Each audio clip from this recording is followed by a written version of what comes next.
Salam sejahtera, terima kasih kerana bersama dengan saya di Nazlin Unity Channel. Satu lagi pendedahan paling menarik dibuat oleh Anwar Ibrahim hari ini. Ianya berkaitan dengan kroni dan siapa yang menghancurkan Malaysia. Saudara-saudara sekalian, apabila Anwar Ibrahim mengambil keputusan membuat pendedahan ini, kita semua bersyukur dan berterima kasih. Kerana isu kroni di Malaysia ini sudah lama diperkatakan oleh netizen. Kroni sudah lama menjadi barah dalam negara kita. Bahkan ramai yang mengatakan bahawa tindakan Anwar Ibrahim tegas di dalam menangani isu rasuah, penyalahgunaan kuasa dan penghapusan penyebaran kekayaan melalui kroni-kroni adalah tindakan yang paling hebat sekali. Ramai menyatakan tindakan ini amat tidak disenangi oleh golongan-golongan yang suka mengayakan kroni. Hari ini pula, Anwar Ibrahim sekali lagi mengatakan kroni jahanamkan syarikat. Keputusan tak telus dalam pentadbiran dahulu. Saudara-saudara sekalian, memang terbukti kroni inilah yang menghancurkan, bukan sekadar syarikat, bukan sekadar syarikat yang boleh dijahanamkan oleh kroni. Kroni juga boleh menjahanamkan satu negara. Bayangkan kalau kroni itu adalah kroni yang bodoh-bodoh, yang mana tidak mampu sebenarnya melaksanakan sesuatu projek, sesuatu pentadbiran, sesuatu jawatan dan tanggungjawab. Tapi kerana kroni, kerana ada hubungan kroni, maka apa yang terjadi? Dilantik juga, diberi juga apa-apa projek atau lantikan jawatan, walhal tidak layak sama sekali. Apa yang terjadi? Hancurlah negara syarikat tersebut.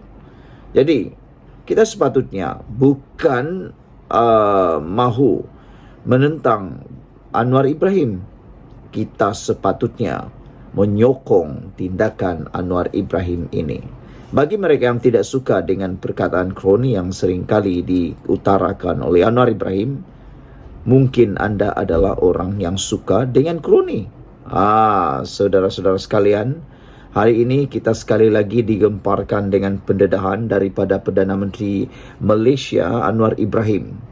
Apabila beliau menemplak keputusan tidak telus pentadbiran terdahulu yang memberi peluang kepada beberapa kroni menjahanamkan sesebuah syarikat, terutamanya syarikat yang menjadi simbol dan kebanggaan negara seperti Malaysia Airlines.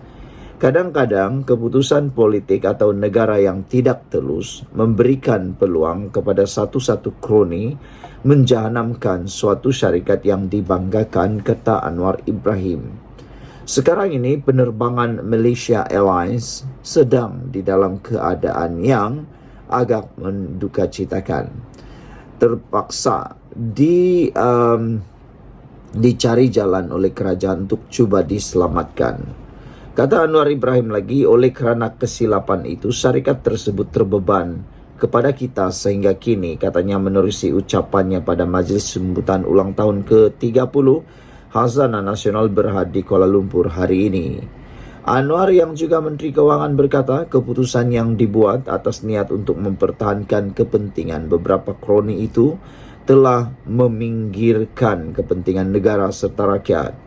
Bagaimanapun, Perdana Menteri berkata, usaha untuk memulihkan syarikat penerbangan negara itu telah pun dimulakan oleh Khazanah Nasional. Saya ucapkan tahniah kepada Khazanah, tetapi ia mengambil masa.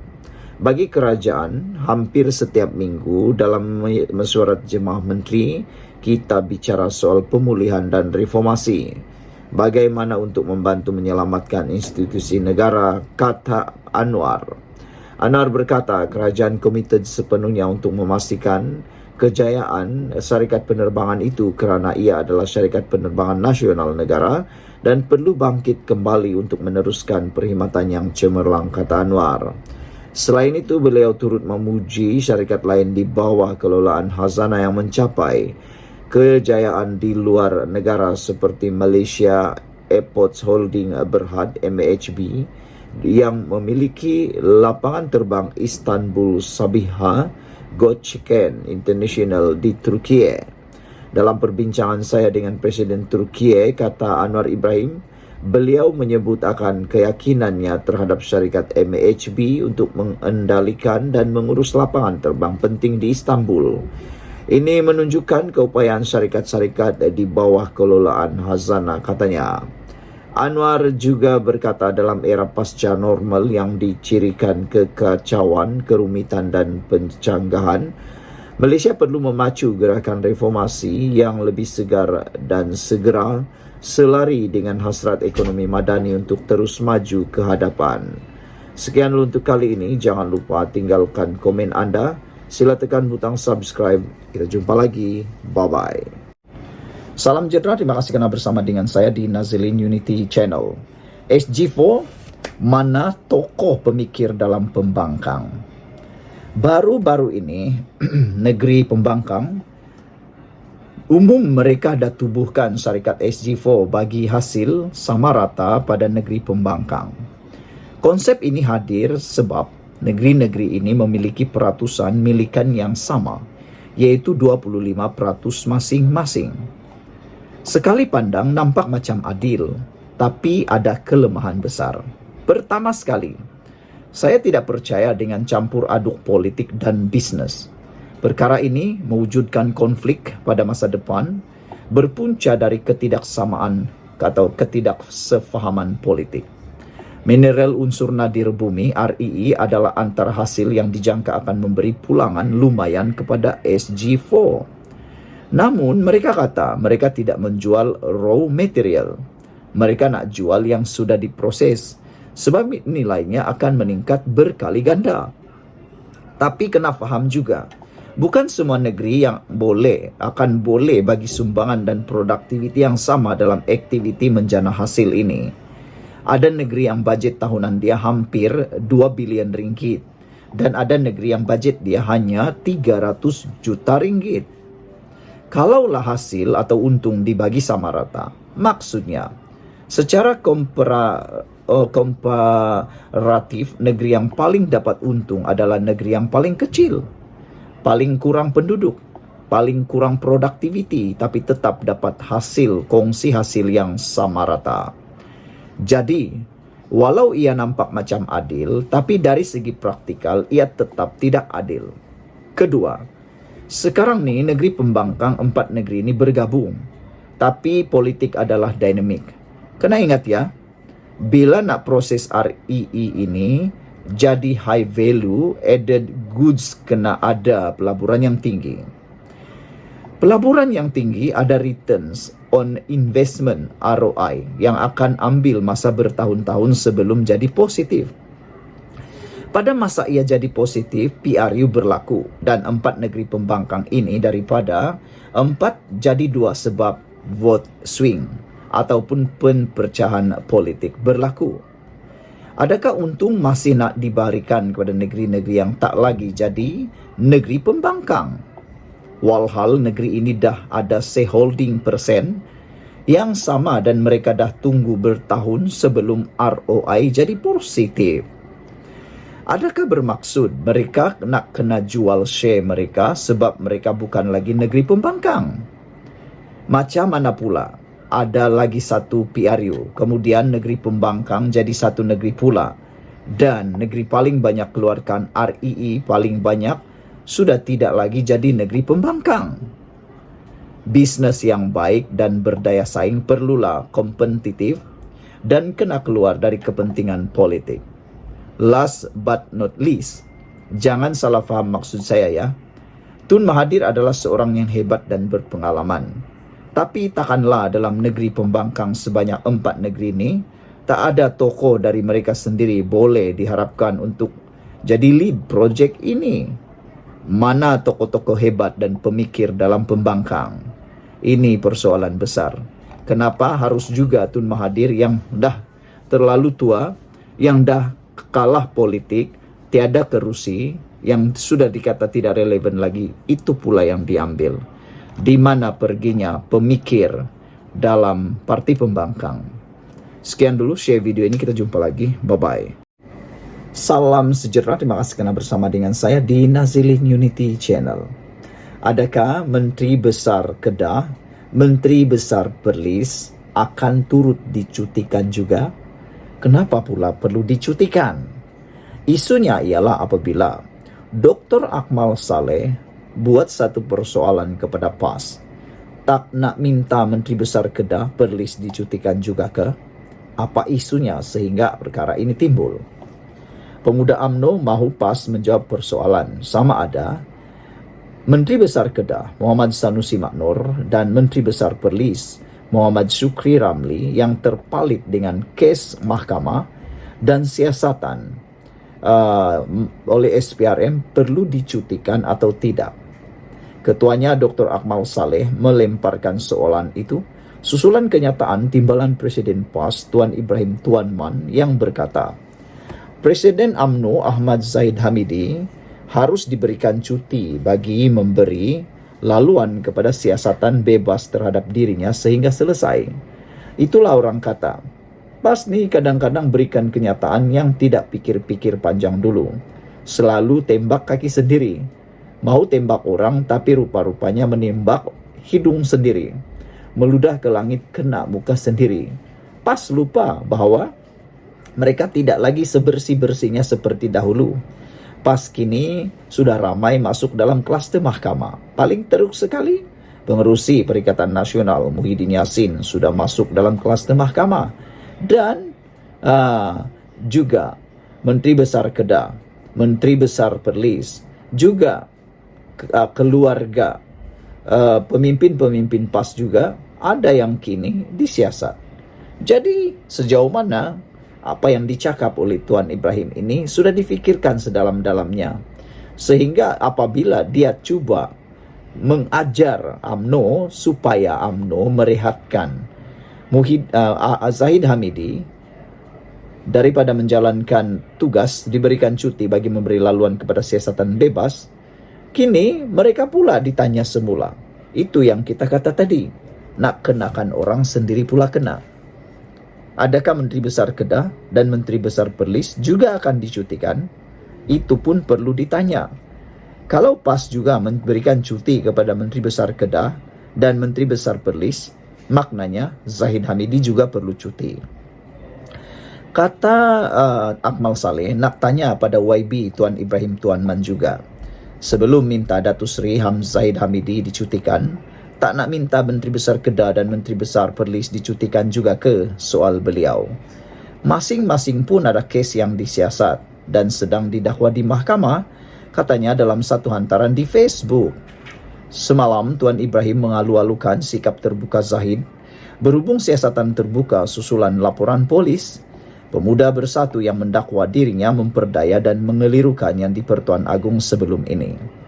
Bagaimanapun kata pemimpin PAS itu, tidak mungkin seseorang dapat disiasat sepenuhnya ketika masih memegang jawatan timbalan Perdana Menteri.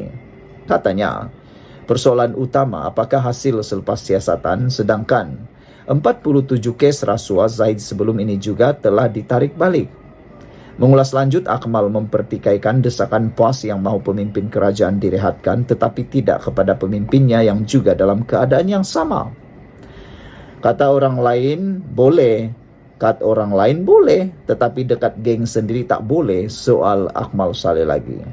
Pada 18 Julai 2023, Sanusi didakwa atas tuduhan mengeluarkan kenyataan menghasut tindakan Sultan berhubung tindakan Sultan Selangor melantik Amiruddin Syari sebagai Menteri Besar. Dia bagaimanapun mengaku tidak bersalah. Kes itu kemudian dipindahkan ke Mahkamah Tinggi Shah Alam untuk dibicarakan.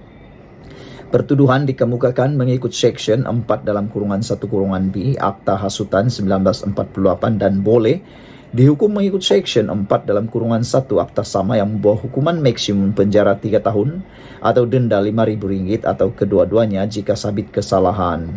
Sementara itu, Muhammad Sanusi yang juga adun sanglang pada Mei lalu ditahan SPRM Putrajaya. Sementara itu, Muhammad Syukri yang juga adun sanglang pada Mei lalu ditahan SPRM Putrajaya selama 9 jam untuk dirakam keterangannya berhubung dakwaan salah guna kuasa. Dua komen daripada netizen berkait isu ini ialah, kat orang boleh pula, kat dia sendiri tak boleh. Purple Mouse kata itu sebab report polis pasal SD. Pasal Said ni konon menipu Agong tu kerja bodoh dan sia-sia dari Bersatu. Ini bukan apa, hanya tindak balas hati sakit apabila Presiden Bersatu Muhyiddin Yassin didakwa di mahkamah kerana menghina Agong. Satu lagi, hati pedih dengan kekalahan di Nenggiri, kubur PAS di Kelantan sendiri. Maknanya ini hanya untuk tutup malu atau sebagai respon, tak lebih daripada itu, kata Purple Mouse. Green Cheetah atau Greenfish 2455 kata, well said, Ketua Pemuda UMNO. Please protect your president. Well support you all out, kata Greenfish. Sekian dulu untuk kali ini. Jangan lupa tinggalkan komen Anda. Salam sejahtera. Terima kasih kerana bersama dengan saya di Nazlin Unity Channel. Apa jadi jika SG4? Apa jadi pada SG4 jika PAS tumbang di Kedah, Terengganu dan Perlis? Beberapa netizen memberikan komen dalam ruangan komen ini. Sanusi okey ke? Itu persoalan netizen. Syarikat SG4, kata Purple Mouse, adalah syarikat politik. Ianya bukan syarikat untuk perniagaan. Walaupun mereka kata itu peluang perniagaan, tapi sebenarnya ia hanyalah bermotif politik. Tak tahu apa wawasannya, apa perspektifnya. Apatah lagi Atok 99 tahun, Tuan Penasihat 25%-nya. Kata Ahmad Nispu, apa yang hendak dibisneskan tak tahulah, kata Purple Mouse. Kerana dalam 4 buah negeri ini, semua orang tahu 4 buah kerajaan negeri pimpinan Perikatan Nasional PAS ini mempunyai perspektif yang agak mundur. Saudara-saudara sekalian, apa jadi dengan SG4 jika PAS tumbang di Kedah, Terengganu atau Perlis? Tiada yang mustahil dalam dunia politik. Mungkin mereka rasa Kedah, Terengganu dan Perlis itu sudah terlalu kuat untuk PAS dan Perikatan Nasional. Tapi belum tentu sebenarnya. Seorang anggota kerja Majlis Tertinggi UMNO hari ini tampil mempersoalkan. Beliau mempersoalkan nasib syarikat SG4 Group Sdn Bhd jika Kerajaan Negeri Perikatan Nasional PN tumbang di 1 atau 2 negeri yang menubuhkannya. Menurut Muhammad Puad Zarkasi, perkara itu tidak mustahil dan mendakwa langkah itu bukan untuk membantu mana-mana negeri tetapi hanya bermotifkan politik. Itulah yang disebut oleh Sanusi Maknur, bukan oleh Puad Zarkasi. Puad kata, apa akan jadi kepada syarikat SG4 jika 1 atau 2 kerajaan negeri PN bertukar tangan? Terengganu, Kedah dan Perlis bukan mustahil dirampas semula oleh Barisan Nasional, kata Puad Zarkasi. Adakah selepas daripada memikirkan sedalam-dalamnya, ada antara menteri besar ini yang akan menarik diri daripada SG4? Kerana objektif SG4 kononnya ingin berkongsikan kekayaan secara saksama. Yang menjadi persoalan Puad juga ialah sejauh mana Sanusi sanggup untuk berkongsi kekayaan Kedah dengan negeri-negeri lain. Sedangkan isu air telah pun menjadi isu besar apabila Sanusi kata sejak Tuhan cipta dunia ini Kedah dah rugi gara-gara airnya mengalir dan digunakan oleh Pulau Pinang. Kata Puad lagi akan timbul banyak masalah baik dari segi pekerja, aset, saham dan lembaga pengarah. Tidak pernah 4 negeri berkongsi buat satu syarikat, katanya dalam satu hantaran di Facebook. Semalam, Ketua Panel Penasihat SG4 Dr. Mahathir Mohamad mengumumkan Kelantan, Terengganu, Kedah dan Perlis mengambil langkah bersama untuk berkongsi kekayaan dengan membentuk SG4. Netizen kata, kenapa Dr. Mahathir yang mengumumkan inisiatif ini? Kenapa bukan Muhyiddin? Di mana Muhyiddin sebagai pengurusi Perikatan Nasional? Tiba-tiba pula Mahathir pula yang mengumumkan, seakan-akan Mahathir kini lebih besar pangkatnya daripada orang-orang yang ada di Perikatan Nasional. Dia pula yang umum kerjasama Kelantan, Terengganu, Kedah, Perlis dalam berkongsi kekayaan ini. Kata Mahathir, setiap satu negeri akan memiliki kepentingan yang sama dalam syarikat tersebut. Menurut Mahathir, syarikat itu dimiliki 25% oleh setiap negeri, supaya negeri yang ketinggal jauh pun seperti Perlis boleh mendapat hasil. Malah katanya keuntungan dalam SG4 akan diagihkan secara saksama. Itu kata mereka baru mula. Nanti akhirnya, tak tahulah apa yang akan jadi. Mengulas lanjut, Puan secara sinis menyindir Menteri Besar Kedah, Muhammad Sanusi Maknor yang didakwanya tidak suka berkongsi. Sanusi pula, kata Puan, tidak suka kongsi-kongsi. Takut nanti Sanusi kata Kedah rugi sejak Tuhan buat dunia ini lagi. Justru penubuhan syarikat SG4 ini bermotif politik, bukan perniagaan. Apalagi penasehatnya ialah Tun Dr. Mahathir, katanya lagi. Sekian dulu untuk kali ini. Jangan lupa tinggalkan komen Anda untuk isu yang hangat ini. Jumpa lagi. Salam sejahtera. Terima kasih karena bersama dengan saya di Nazilin Unity Channel. Dengan bangganya, konon Perikatan Nasional mengumumkan bahwa 4 buah negeri yang dikuasai Perikatan Nasional bakal menjadi berjaya, bakal menjadi hebat kerana adanya SG4. Rupa-rupanya, saudara-saudara sekalian, timbul satu persoalan besar melalui pelaksanaan SG4 ini. Belum lagi dimulakan, sudah banyak ura-ura, sudah banyak aura negatif mula timbul daripada pelaksanaan SG4 ini. Menurut apa yang dinyatakan oleh Samsuri Mokhtar, Menteri Besar Terengganu, salah satu objektif kepada penubuhan pelaksanaan SG4 ialah perkongsian kekayaan antara 4 buah negeri ini. Netizen mula dapat menghidu. Kata mereka, siapa antara 4 negeri ini yang benar-benar ikhlas untuk berkongsi kekayaan, khususnya daripada para rakyat yang ada di negeri tersebut. Persoalan pertama yang paling kritikal ialah pasti tertuju kepada Panglima Perang Perikatan Nasional Sanusi Maknor. Sudah tentu tiada yang sanggup untuk berkongsi secara total kekayaan negeri mereka. Mungkin pemimpin mau, tapi mungkin rakyat belum tentu mahu. Ini boleh dikata seperti juga berkongsi kekayaan walaupun mereka lebih kaya. Sanggupkah Sanusi berkongsi dalam SG4? Dipetik daripada Harapan Daily. Ahli Majlis Tertinggi UMNO Datuk Puat Zarkasi hari ini sekali lagi mempersoalkan sama ada Menteri Besar Kedah Sanusi Maknor sedia berkongsi dengan 3 kerajaan negeri lain di bawah SG4. Itu persoalan paling besar. Kerana ada yang mengatakan antara 4 buah negeri yang paling kaya dikuasai oleh Perikatan Nasional ialah Sanusi Maknor, negeri Kedah. Sanggupkah Kedah melalui pengerusinya berkongsi kekayaan dengan 3 buah negeri lagi daripada PAS?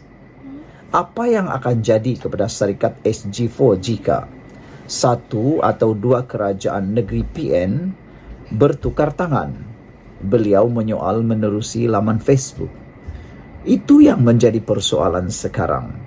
Katakanlah, dalam masa terdekat ini, katakanlah Perlis berjaya dirampas semula oleh Parti Barisan Nasional atau Kerajaan Perpaduan, atau Kedah yang berjaya dirampas semula oleh Kerajaan Perpaduan. Sanggupkah lagi SG4 diteruskan? Ataupun ia hanya sekadar retorik semata-mata? Paling besar sekali pertanyaan yang cuba netizen ingin sampaikan ialah, apa jadi dengan SG4 kalau tiba-tiba Tun Mahathir meninggal dunia? Ramai yang mengatakan bahwa Tun Mahathir Mohamad sudah terlalu tua untuk menjadi penasihat kepada SG4. Kalau tiba-tiba Tun Mahathir Mohamad meninggal dunia, adakah SG4 akan diteruskan atau mati di tengah jalan atau dibawa bersama oleh Tun Mahathir Mohamad? Itu persoalan besar. Saudara, Terengganu, Kedah dan juga Perlis bukan mustahil dirampas semula oleh Barisan Nasional. Yang paling penting, yang bakal mungkin besar kemungkinan berjadi rampas oleh Barisan Nasional ialah Kedah dan Perlis. Apa jadi dengan SG4? Jangan-jangan hanya jadi SG2. Akan timbul banyak masalah baik dari segi pekerja, aset, saham dan lembaga pengarah. Tidak pernah 4 negeri berkongsi buat satu syarikat, kata Puad. Sanusi pula tidak suka kongsi-kongsi. Takut Sanusi kata, Kedah rugi sejak Tuhan buat dunia ini lagi. Justru penubuhan syarikat SG4 ini bermotif politik bukan perniagaan. Apalagi penasihatnya adalah Tun Mahathir. Persoalan tersebut dilontarkan kerana kerajaan Kedah pimpinan Sanusi akan menyaman Pulau Pinang dalam isu tuntutan caj air mentah. Bayangkan, Kedah rugi sejak Tuhan buat dunia ini lagi.